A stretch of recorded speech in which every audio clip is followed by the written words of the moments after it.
And welcome back to the Ruby Tuesday. My name's Ruben, and this is my review for Asterix and Obelix: The Big Fight, new Netflix animated limited series based on the same name, I believe, The Big Fight of the graphic novel that was later animated and that is now reanimated. Are you a big fan of the Asterix and Obelix series? Do you even know who these guys are? I grew up reading, where people were reading, Judge Dredd and other famous ones. For some reason in South Africa, these comics came to me and I found that I loved them, and I got my hands on as many as I could.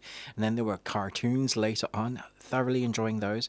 But we've had some live action, let's say, trying to get the spirit of what makes Asterix and Obelix.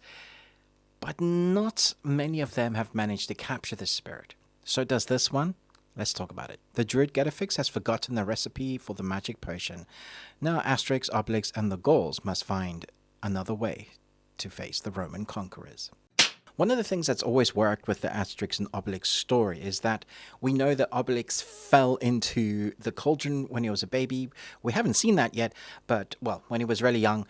And so he's never needed the potion to make him strong. It's a similar story to like gummy bears. When they drink the potion, they get super strong. Stir the juice! No, that's too fast! And bang! And they're able to fight the bad guys with insurmountable odds. Here, it's the Romans, and there's this constant fight backwards and forwards between Caesar, and we see this displayed beautifully here. But the potion can be a bit of a MacGuffin for the story, where you think, well, there's no real consequences for the good guys here, the Gauls, because they can always just, swig a potion and knock everybody flying. Thankfully, the storyline here isn't that. Our druid master Getafix gets kidnapped, and this is not a spoiler. He gets kidnapped, and you can see that their plan to kind of save the day doesn't quite go as planned. We have our main protagonist splitting up for a bit, and there's a rescue mission, as well as defending the village. Of course, we're going to have that. The humor in this, surprisingly for me, lands. Even though this is pitched at a kid's storyline, like age demographic, it is going to be 100% for those that love Asterix and Obelix as well.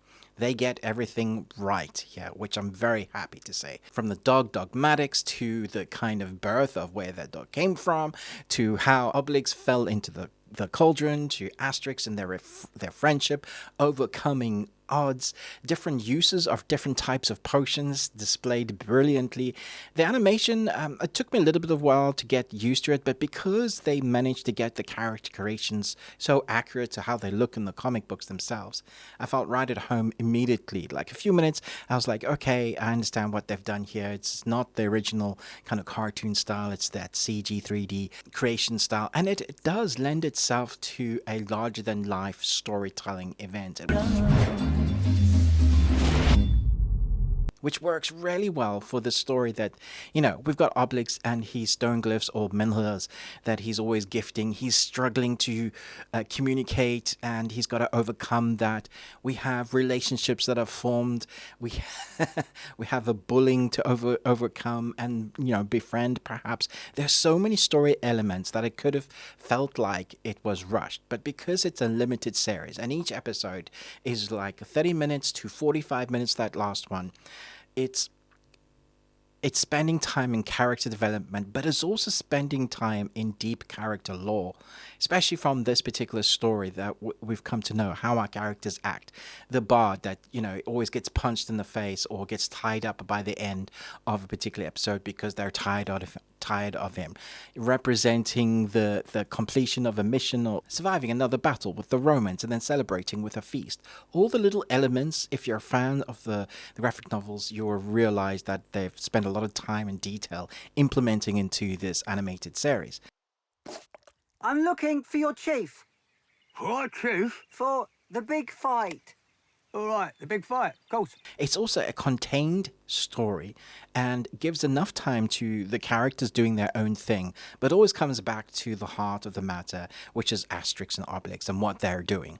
And because we've taken away the MacGuffin of the potion for the most of it, they've got to earn the survivability. They've got to earn how they're going to survive fighting, working without that potion. It's not a get out of jail free card, which works wonderfully when we have a 45-minute big kind of action climactic sequence that just continues from one moment to the next. I love the action in episode 5. I love the last episode with its action and storytelling. The way they've been driving the story to the climactic moment delivers a fun punch. The comedic moments are also surprisingly really well done. There's a awareness of what it is. It doesn't take itself seriously. It's aware that it's adapted from a graphic novel. It's aware that times have changed slightly and adapts to that. There's no wokeness in here if you're worried. They haven't changed characters. It sticks to the meat of the story and the characters how we know, but just gives us more to look at, which is really fun. I think newcomers are going to really appreciate what they've done with this, and maybe will want to now go find some of those graphic novels for yourself. And I think those that have loved the original will really appreciate what they've done with this. Adults and kids alike. There is some great adult humor in this, as always. There always was in the graphic novels. And there's some great fighting sequences and funny moments that kids will get. There's a mixture of a whole variety. The sort of like Disney film that Disney used to do when they managed to get humor for both adults and the younger generations, making it an event for all the family to watch. I was thoroughly surprised by this. I'm going to give this 4.5 Nicolas Cages out of 5. I guess I was pretty horny. And I don't know why I'm not giving it a 5. I just don't know that it's brilliant. Like, it's hard to judge these things on a one and done. But as a one and done, it is really good, really entertaining. Great voice work, fantastic score, which again blew me away. I was just like, this is film quality score. It hits all the right notes and the beats, comedic timing, uplifting the scene when it needs to be, and then driving home that action orientatedness in those scenes when they're, the special sound effects that you want to get when they're drinking the potions, or the uppercut and you're seeing the guys flying off the screen. All of that leads to something that is quite nostalgic for me, and for me personally, loved it. So thanks so much for watching. Let me know your thoughts and feelings. What is your favorite Asterix and Obelix graphic novel story? And is this your first time watching? Will you check it out? Thanks so much for watching, but most of all, until next time, remember, live long and Tuesday.